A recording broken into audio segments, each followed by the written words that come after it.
Hi, Carrie.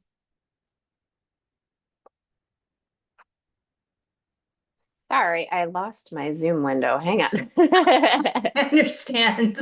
Like, where did it go? Okay, there we are. Okay, I'm back. How are you, Awesome. Jennifer? Good, good. Do you want to just try sharing your screen just to make Sure. sure everything works how it's supposed to? Awesome. Oops. Did it load up for you?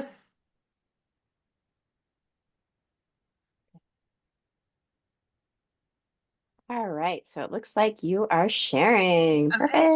great, Yeah. great. There you go. Awesome. Okay, so we'll start at 11. I've got some intro stuff to do, and then I'll introduce you, turn it over to you, and then we'll just go until 11 o'clock. I'll let you Okay. know if there's any questions in the chat and all that kind of good Oh, stuff. okay, okay. I would say I teach with Zoom, so sometimes I'm used to trying to monitor chat as I go, but that's great having another set of eyes. Yeah, yeah, it's just one less thing to worry about. Yeah, yeah. So, yeah, Awesome. absolutely. And if there's Great. anything you need, just let me know. Otherwise, I'll just Okay. monitor time and monitor the chat and then do the outro at the end. So, Okay. Sounds great. Thank you. you bet. See you in a few minutes. Okay.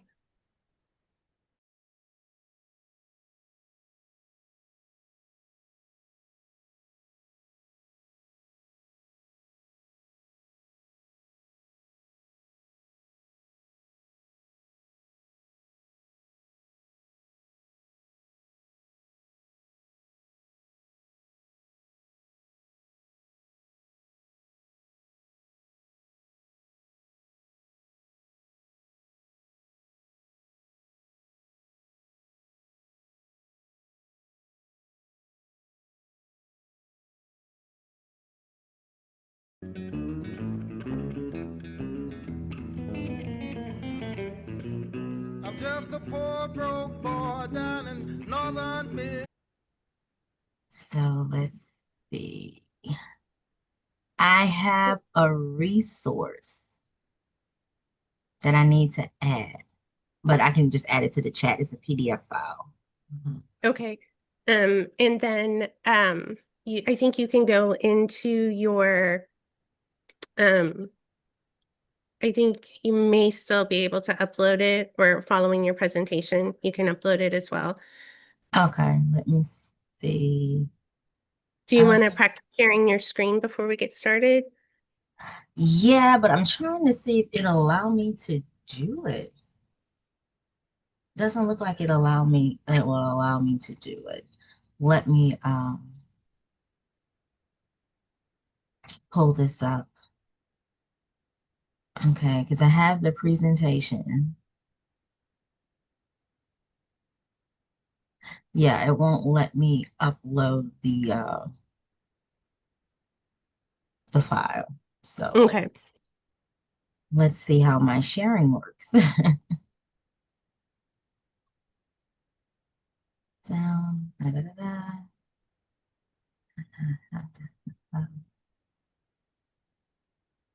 Okay, can y'all see the screen? Yes, ma'am. All right. It's not in slideshow yet, but we can see the screen. Okay, wait, let me put it in slideshow now. Hold on. Hey, hey, there you go. All right. There you go. Perfect. Okay. Now I can't see you all. Oh, So I'm gonna take it back. Um, in the beginning, I have a few housekeeping items before I introduce okay, you, and okay, then I'll have a few closing items as well okay, at the end. Just, I don't know, about 3 minutes at the end. okay. Sure, that's fine. I am fine with that. Let's see if I can add the file to the chat. I should be able to. Is that okay? Oh, absolutely. Yes, of course. Okay. Can you guys see my screen? I'm just seeing a black screen. Yeah, I'm just seeing a black screen. Hmm. It might mean you didn't select the right window to share. Let's try this again.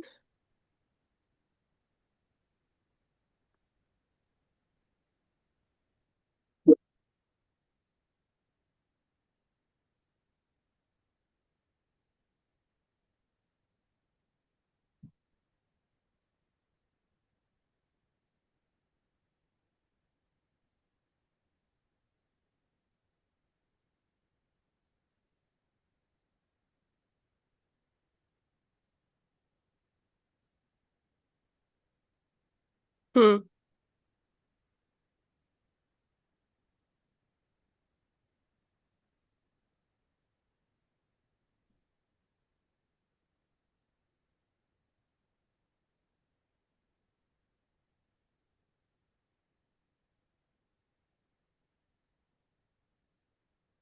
Still black screen, huh?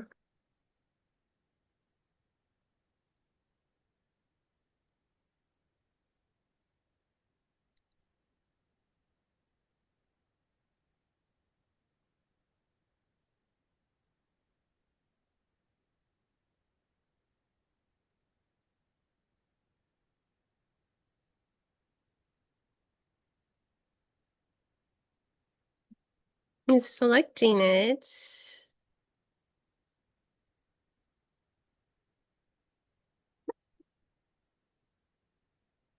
Sorry about that. I'm pet sitting and I don't know if you can hear that little doggy in the background. Nah, I couldn't hear it, but that's okay. No, I'm glad you can't hear. Yeah.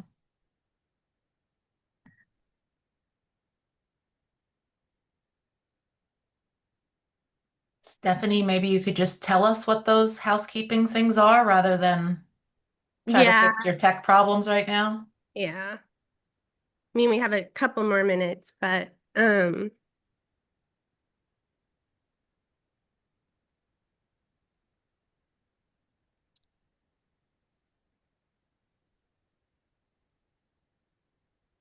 I will describe the slides. Um, fortunately. And I'll share links at the end for everything. I wonder what it is. It worked when I practiced. Isn't that how it always is? Oh yeah, always.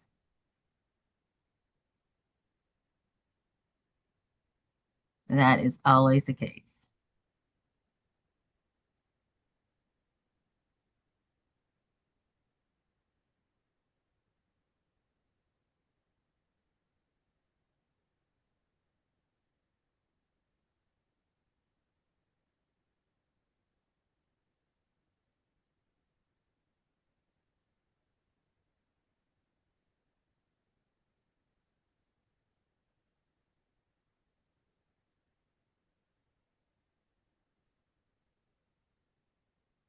Where's everybody joining us from?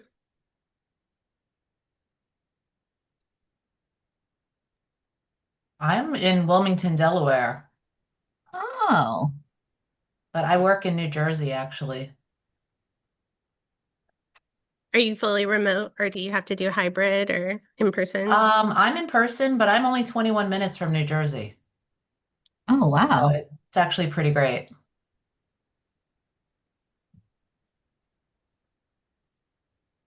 I just put the file in. I had to put it in Google Drive for some strange reason. Like you were having problems, Stephanie, I was having problems. So, Well, thank you for making me feel better about that. so you were not alone. Oh, we have Omaha, Nebraska. Okay. In New York City? And New Wow. York City, Dallas, Texas. Okay, I can just skip through the icebreaker because those were a couple of my questions.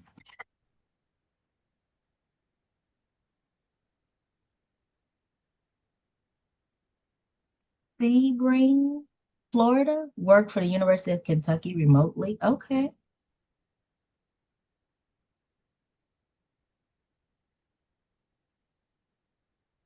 Idaho. Okay. Now I can't pronounce that one. Can you tell me what it is? It's A.M. Burns, M.A. Burns, 3. How do you say that? Where you're from in Ohio, in Idaho? Sorry.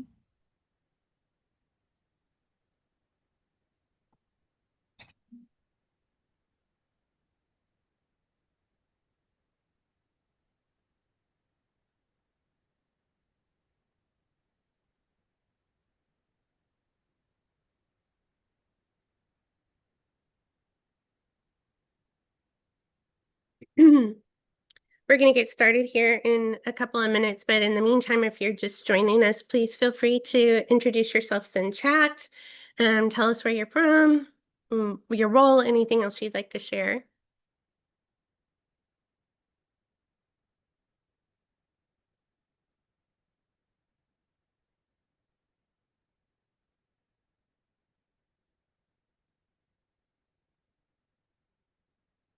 Oh, so New York, but Tulane, that's interesting. So I'm assuming that's remote, or is that Yes, that's in New Orleans. Yes, remote. Mhm. Okay, Kimberly.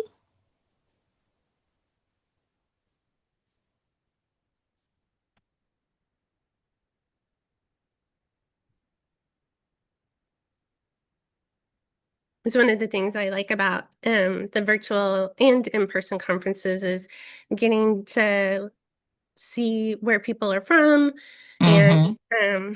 how we're all still connected.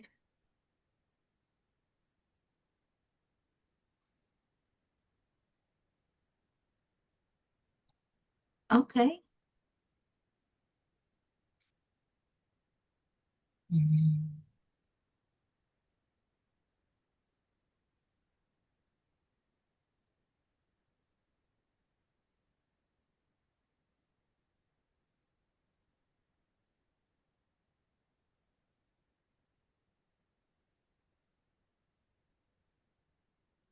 All right, I'm gonna get started with the housekeeping items. I had a little technical issue and am not able to share my slides, but if you haven't already done so and you're just joining us, please be sure to introduce yourselves in chat. Let us know your role, anything else that you'd like to add. Um, I we ask that you do please remain on mute while not speaking so that we can help limit any potential feedback going on throughout the room because these are recorded so that our members can watch them later. Please feel free to type any comments or questions into the chat at any point throughout the session. If you'd like to come on mic to make a verbal comment, then raise your hand. And you can do that by using the raise hand icon, which can be found by clicking on the reactions button along the bottom of your Zoom meeting controls.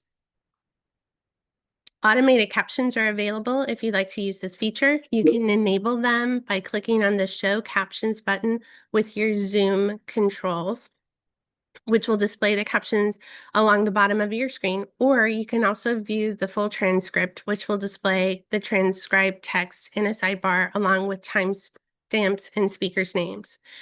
In addition, please feel free to rename yourself, add your pronouns, and change your Zoom background for a more customized conference experience. I'd like to take a moment to recognize our 2026 OLC Elevate co-host, Tarleton State, Fort Worth, and Rockford University.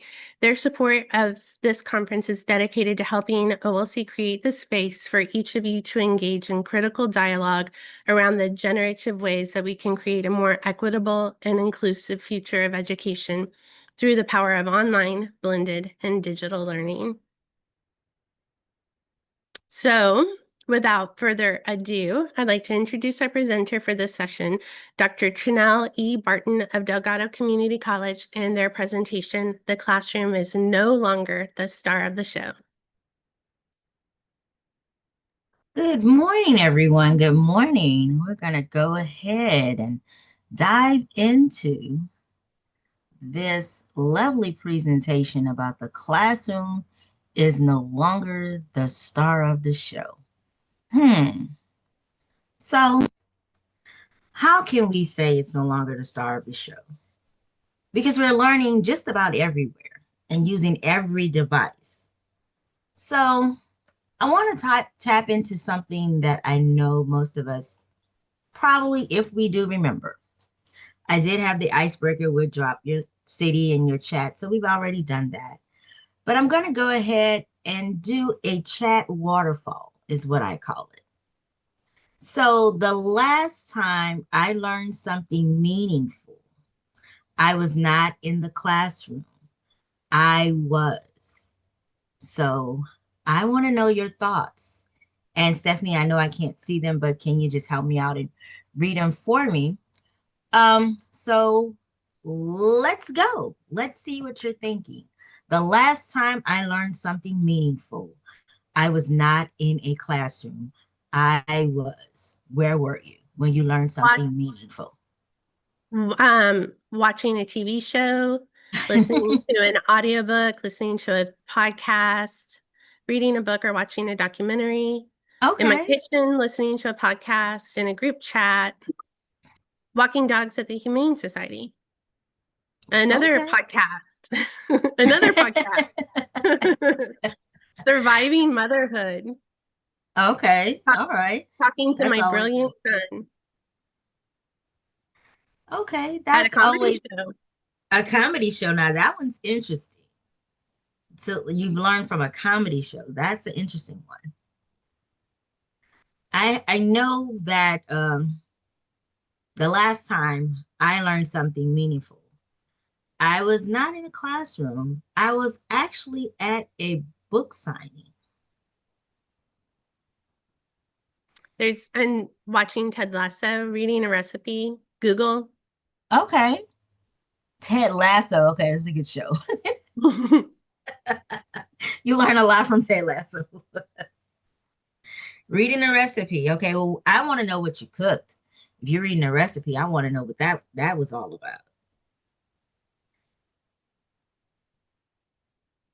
All right. So see, our learning comes from different dynamics in learning something meaningful. So let's do a quick poll. Where does most of your real professional learning happen? A, LMS course, B, peer conversations, C, on the job, or D, social/video content? Go ahead and share.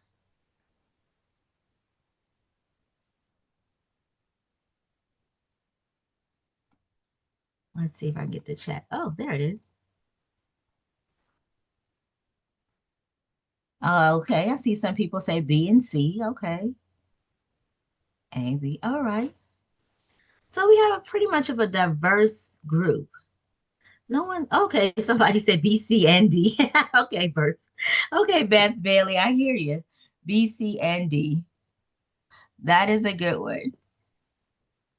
All right, so let's dive into this.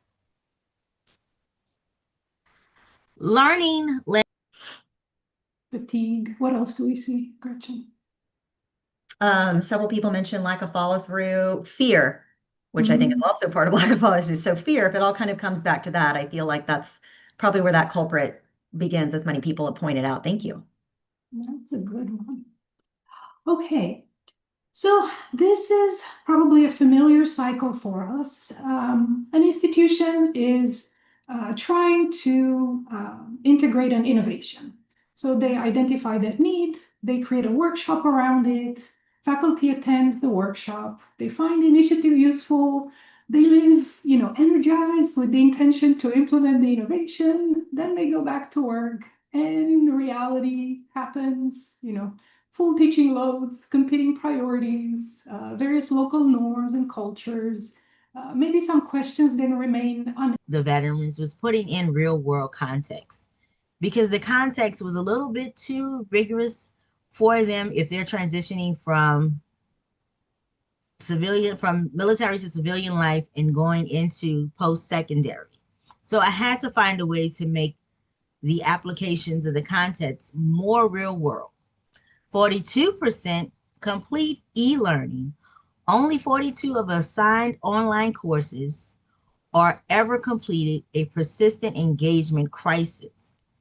I learned that also. We had about 125 participants that were signed up for what I implemented was called the Mission College Success. In the Mission College Success, what we did was we created content using Canva, are now in post-secondary. So what we're challenging today, course-centered design puts the LMS at the center of every learning experience. Remember the old model with the blackboard and everything, and you're getting the course and then you get completion and you get the certificate. Now we have a different ecosystem that we have to embrace, the new reality, which is the ecosystem, experience, and the impact. Now, the old model wasn't that bad. We had the courses, we had them in LMS, and we understand that they had to be completed, which I learned also that everyone, for me, on my end with the veterans, they loved the timestamp on everything. They felt like they were in a hamster in a wheel just spinning around, but they wanted to know the timestamp.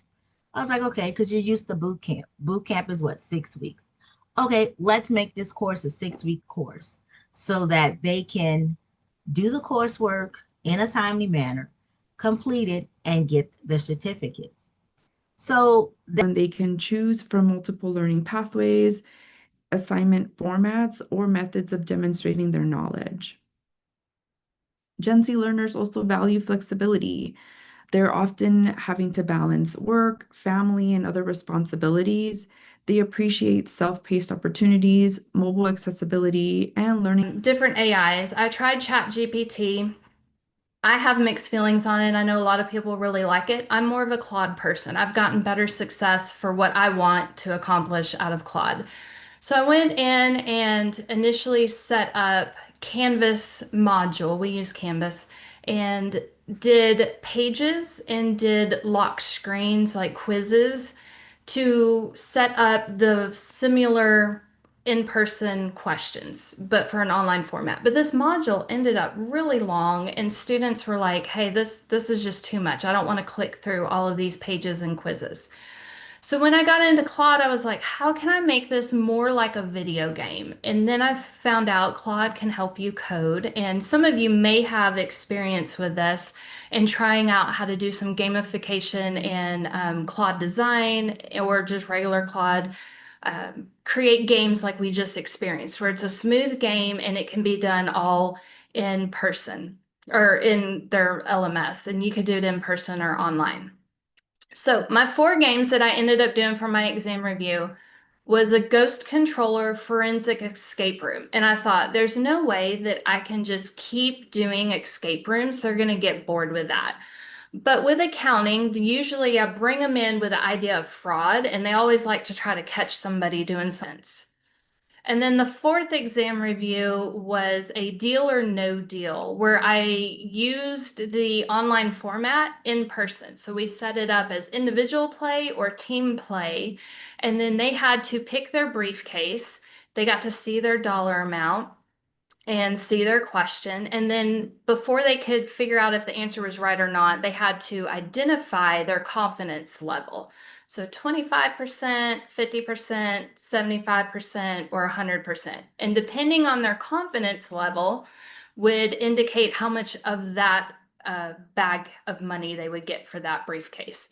So it was pretty interactive. All the students liked it. They kept telling me, hey, I want more levels. Like all of a sudden they're asking me to turn this into like a really big video type game with levels and badges. And I was like, there's only so much I can do.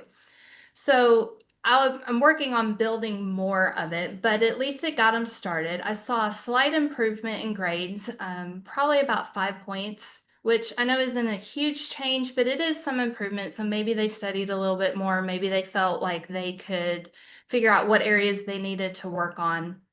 But overall, now, if we look at the 2025 study that says 45% more likely to exceed need them to learn. How do we want them to learn? What has been effective when we first started the program? where are we going with this for the next phase? So applying and using the Addy and backwards design is how I came up with the Mission College Success program, because we didn't have anything that showed college and career readiness. It was more of remedial. So they felt as if, like I said before, they were in that hamster wheel, just spinning and spinning around because they were given remedial work, which they thought was not really preparation for them for post-secondary. So we had to find a way that remedial work wasn't seeming like it was elementary for them, but giving them that secondary and beyond phase to make them understand. So we had to go back through the program that we had designed and go through the grant program to change the curriculum and find a way to make it more effective for the participants and to keep the retention going. Breaking the course-centered mindset. Moving beyond course-centered design isn't about abandoning structure. It's about expanding. So from content delivery to performance support, design for moments of need, not just the training event.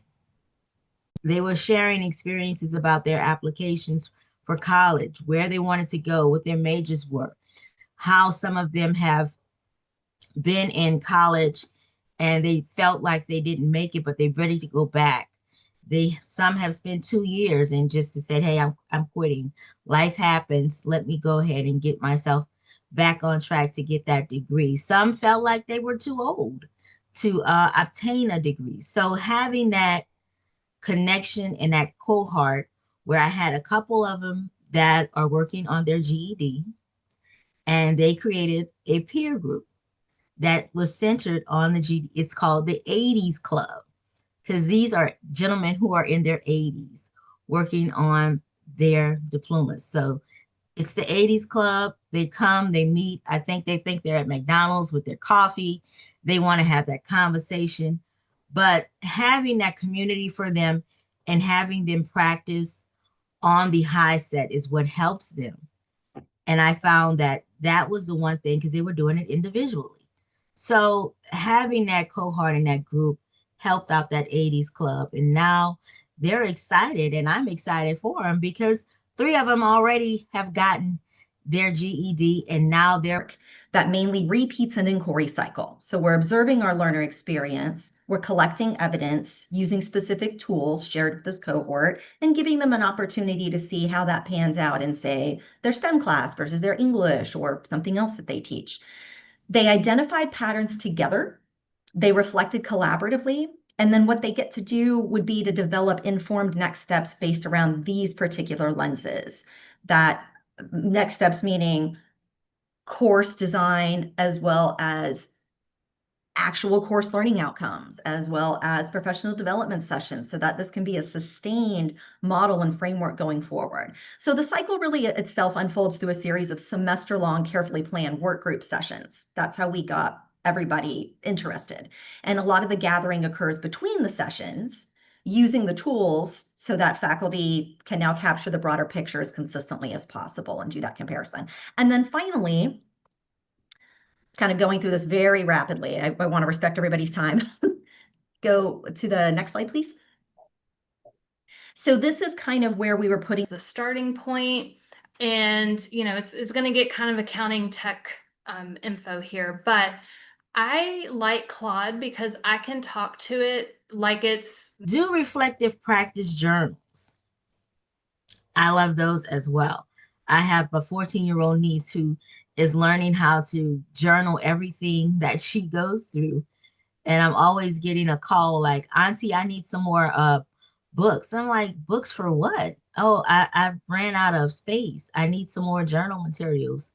So I'm always that auntie that's sending out the books, giving her the stack so that she can write and reflect. She's 14 and going into high school. So every journey, my sister's emotional, I'm emotional, because she's going into the 9th grade and she's the only girl in the family. So amongst a lot of boys, so we're all nervous about that.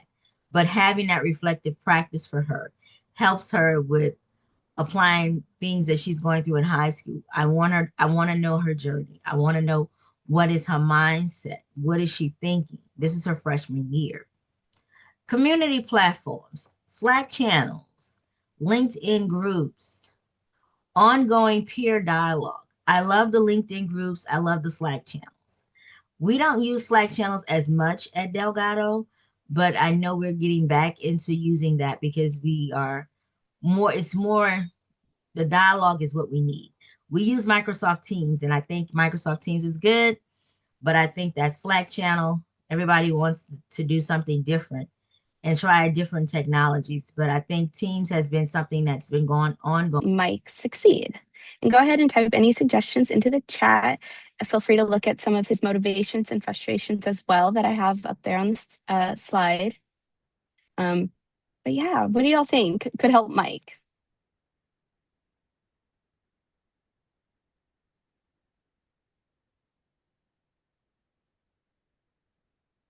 I agree. Yeah. Using real world scenarios for learning as he wants to his motivation is career advancement and using what he is learning immediately in his field. Short videos. Yeah, short videos really help in between his full-time job and then home responsibilities, very quick access to consuming his learning content as well. To-do list, clear instructions,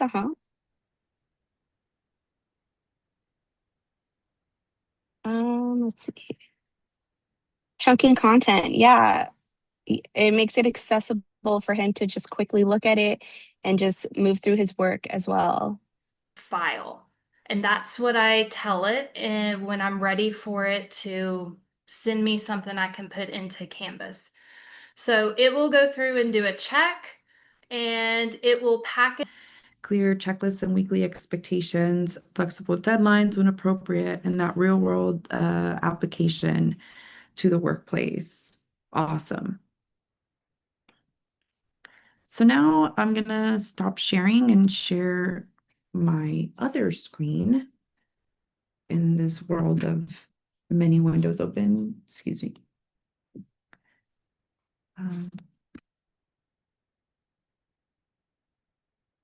To share with you a live demonstration of some of our own work where we showcase ways that you can implement some of the things that we talked about to hopefully give you some ideas in your course designs or in your courses. Let me make sure. Okay, perfect.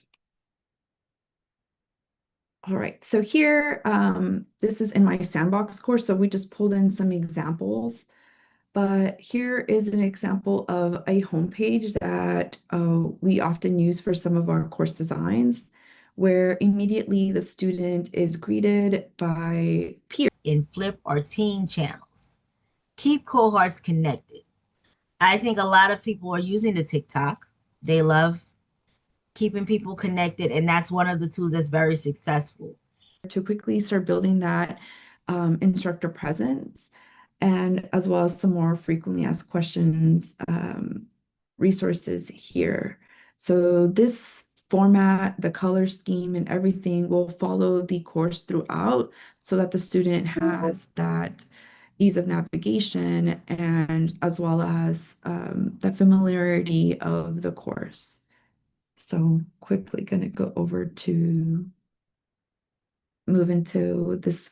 Within the same course, we have this Padlet activity that is a discussion activity as well.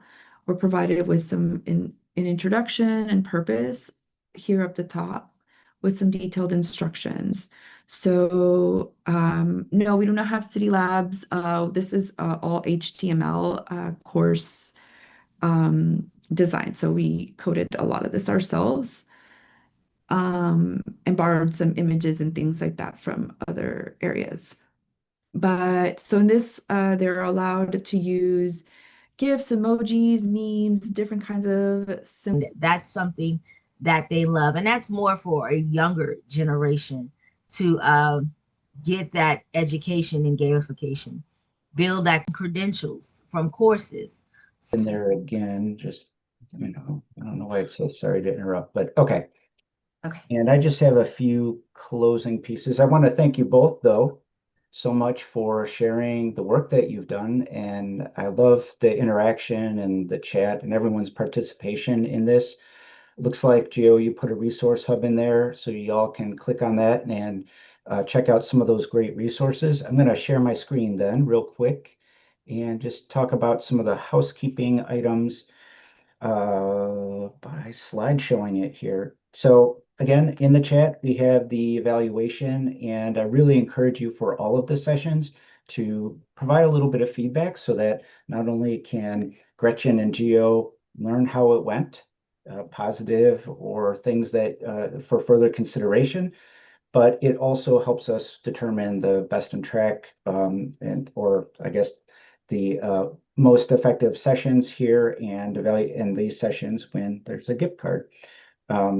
Well, I guess you win a gift card if you are drawn from the sessions here. So make sure you do that. And also save the date, accelerate. I hope you're going to be there. It's happening. As I excel. Can we use any other program? So I had to look at it from a perspective of what was effective. Get as we were flying through some of this, but how do you incentivize faculty to stay engaged in the process? So if you're still here and you want to know, there are many different ways to do it. There's no right or wrong way. One of the things that we are pushing for, because it works best with our institute, is for service hours. And to just so you know, so faculty had to they have to apply to this experience. So they're vetted, but by the instructional design team and those of us working with them. So not by their supervisors, their department chairs don't get to be in it. Again, it's very non-evaluative. And so that helped with both the buy-in on a faculty level, the fact that, hey, you're already going to be teaching. We're not asking you to make changes in the moment. And so we meet like 4 times face to face. And so you're gathering the data in between. And then you're bringing it back. We're compiling it. We're disaggregating it as a group. It's very collaborative. And they also get to have a direct voice in the recommendations that comes from that to leadership. Be present. Again, that direct voice, I think, is sometimes kind of left out. There's like 50 layers between what are we doing this time? And many of you even noted that, oh, there's. I can give you guys some examples of what I worded, but how you think and how I think may be different, and how we interact may be different. So I really believe in just sitting down with the AI and talking to it and playing with it and image, and then I can just make some comments when they say, oh, I struggled with this in this chapter, and I can give them some tips. So I feel like I'm able to interact with my online students a little bit more and give them a little bit more personalized feedback. Now, that's not to say this is an AI proof assignment. Some of them still get AI to do some of it. You can tell in some of their reflections, they've asked AI to give them something they can copy and paste. But most of them, I would say about 95% of the ones that have done this have given me honest feedback. I can tell just from their wording, they've got spelling mistakes, poor grammar, and I tell them like, hey, these are low stakes. I am not worried about your grammar or spelling. I just want to get your info of where you're struggling at. So it seems to take the pressure off a little bit. And so they have this PNG file that they upload to their assignment. You've got this now that you could go back and practice it and see how it works, share it with people if you want to. But the end of their game, and that's what they get. They get information looking like that. That energy to learn more. Social learning sticks. Cohorts, once again, cohort structures and peer coaching.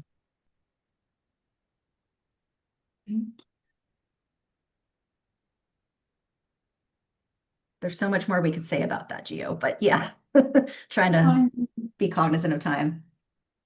Yeah, and I put our contact in chat one more time. Again, we appreciate you so much for joining us today, for being part of this conversation. Let's go out there and have more transformation and less one-off efforts. Thank you. Hope you enjoy the rest of the conference, and we look forward to hearing from you as you engage in this journey. Thank you. Thank you, everyone. Thank you both. Really appreciate it. Bye, everyone. Yeah. And then they're kind of like, oh, I don't want to do a documentary. I'm like, but it would be so much more fun, but okay. But sometimes I get a little bit of pushback on that. And so I was curious if you encountered any of that. And if you did, how did you kind of get them to buy into doing these things? So, this spring, when I first started it out, it started with exam reviews. And honestly, one of my students came in and said, I'm an introvert. I don't want to interact with people. That was for the in-person class. And they chose not to show up on our exam review days. And I was like, okay, well, for online classes, though, I did not have any pushback with my online class. I actually had them emailing me going, make them harder questions, give me more levels. I want more. If you download those sites for yourselves.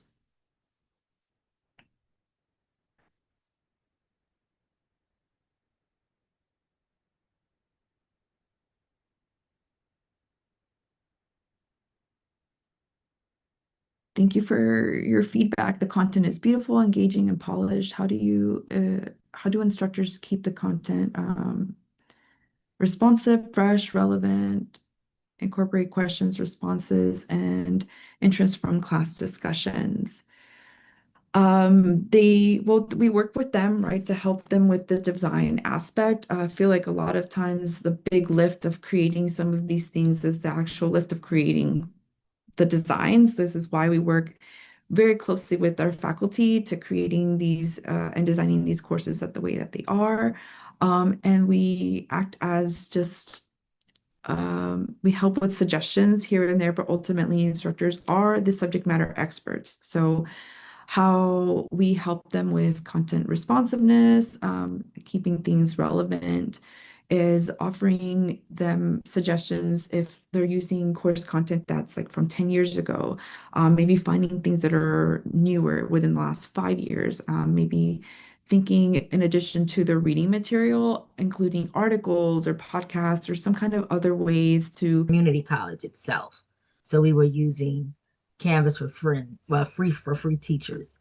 So we used the Google Classroom, which helped out a great deal because it was the same thing, and we can incorporate some of the Canvas tools as videos to help them aid them in the transition. No problem, Amy. But I tell you one thing, though, it will be missed with the Canvas free for teachers because that was one tool that adult basic education also used as well to help those students to transition from adult basic education to post-secondary. Everything. So you can tell it what you want it to have on here. Like for this one, I told it to have the badge and kind of info and all of these decisions. So if maybe you don't want all the words that they've typed during the game and you just want it to catch a certain thing, the end of my games, I always have like a question like, how do you tie this to real life? What is a struggle of the concept you had in this chapter? Something, try to slow them down from just clicking and get them to stop and think. Did that help? Okay, awesome.